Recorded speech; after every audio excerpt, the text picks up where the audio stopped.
The British press machine feels like it's running at full throttle.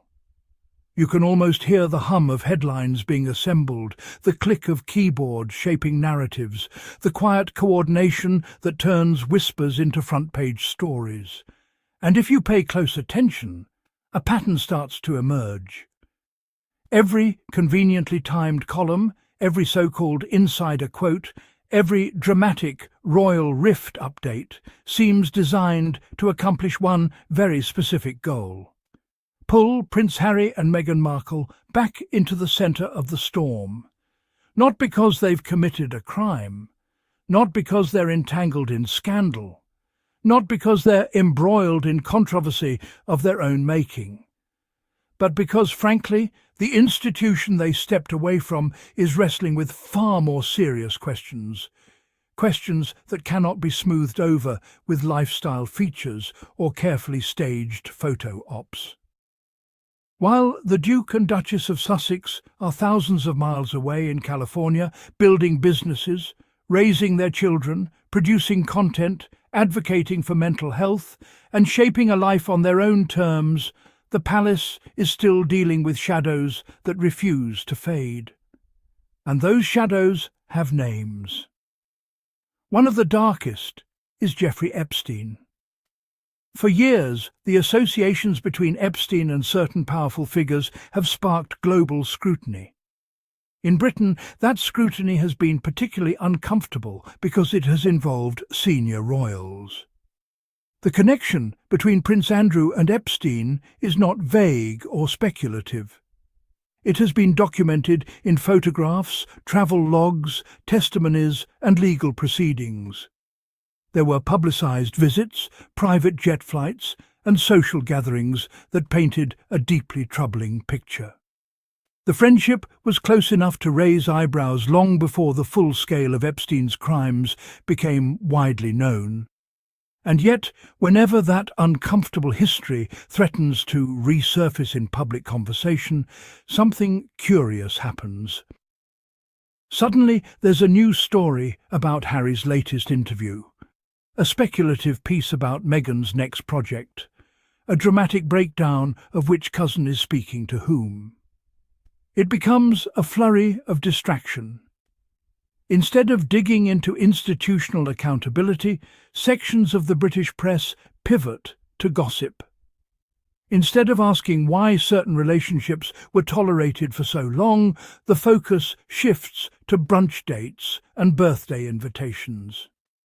You see this most clearly in coverage from outlets like the Daily Mail, where columns often frame family relationships as betrayals if they don't align neatly with the hierarchy of the heir. Recently, commentary suggested that Princess Beatrice and Princess Eugenie somehow backed the wrong horse by maintaining warmth toward Harry and Meghan.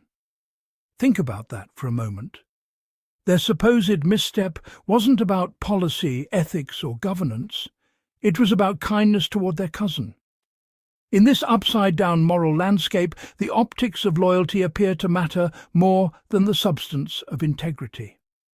What makes this even more striking is the documented history of Andrew's associations. His links with Epstein and Ghislaine Maxwell were not distant or incidental. They were sustained and visible.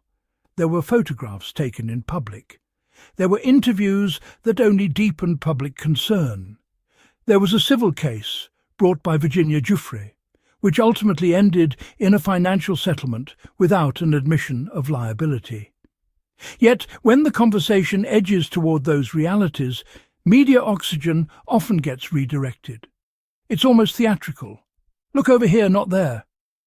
Meanwhile, Harry and Meghan's so-called transgressions tend to revolve around speaking openly about mental health, racism, and the pressures they felt within royal life. Their interview with Oprah Winfrey became one of the most watched televised conversations in recent memory. In that interview, they discussed feeling unsupported, unheard, and isolated. For some, it was a shocking break with tradition.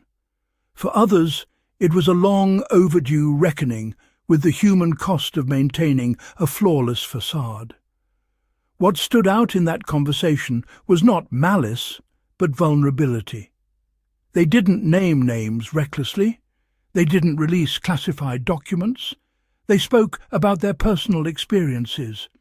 And yet the reaction from parts of the British media was ferocious. The outrage machine roared to life. Columns dissected every word. Body language experts were deployed. Anonymous palace sources hinted at betrayal. Meanwhile, systemic questions about who knew what regarding Andrew's associations remained comparatively muted. The contrast is stark. Harry and Eugenie's close relationship, for instance, has long been described as one of the more natural bonds among the Queen's grandchildren. Royal biographer Omid Scobie wrote in Finding Freedom about how they holidayed together as children, how they shared laughter and a sense of normalcy amid the rigid structures of palace life. That closeness predates Meghan entirely. It wasn't political. It wasn't strategic. It was family. Eugenie even played a role in introducing Harry to Cressida Bonus years before Meghan entered the picture.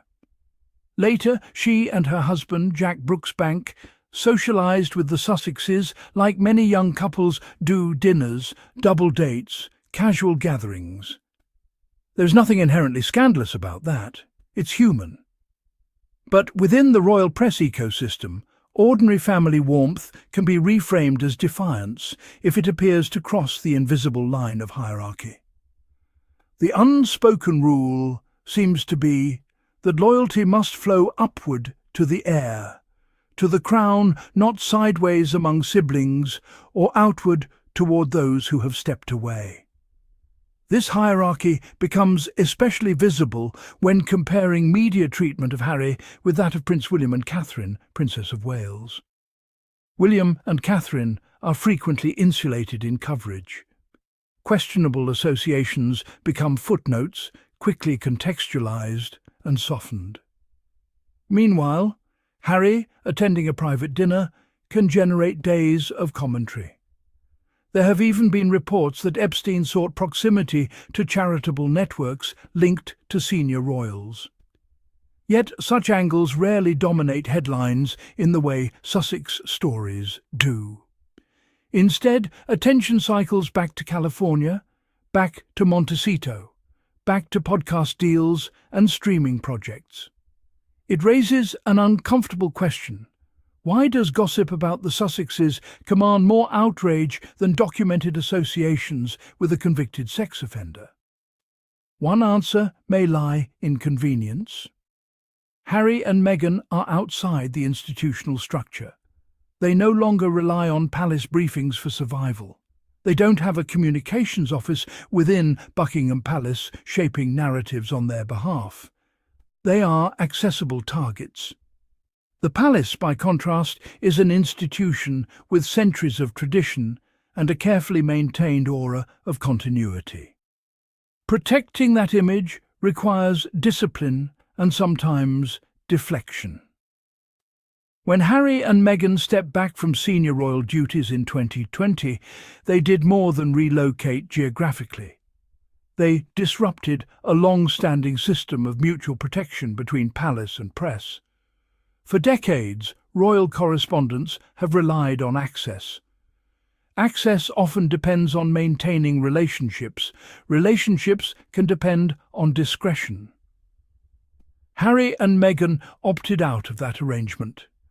Their departure exposed how fragile the machinery can be when one part refuses to cooperate. By speaking publicly about their experiences, they shifted power dynamics. They demonstrated that the institution's narrative is not the only narrative. And perhaps that is why the reaction was so intense. If the monarchy were entirely confident in its record, it wouldn't need distractions. It wouldn't need to elevate minor family tensions into existential crises.